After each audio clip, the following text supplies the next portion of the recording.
कराची के इलाके मेमार मोड़ पर फायरिंग से एक बच्चा जान बहाकर दूसरा जख्मी। कार सवार और डाकुओं में फायरिंग के तबादले में राहगीर बच्चा जान से गया। कार सवार का अपना बच्चा जख्मी हुआ। पुलिस का मौक़िफ़।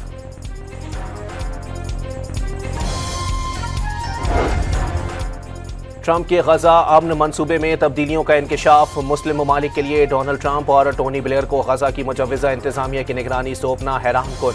इब्तदाई मुसव्वदे में ऐसी कोई तजवीज़ शामिल नहीं थी। अमरीकी वेबसाइट की रिपोर्ट।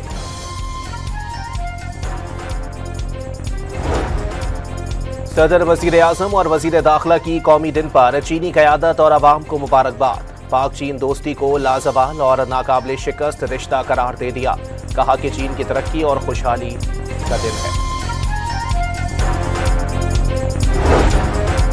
और न्यूयॉर्क में गैस धमाके से 20 मंजिला इमारत के एक हिस्से को नुकसान। धमाके में कोई जानी नुकसान नहीं हुआ।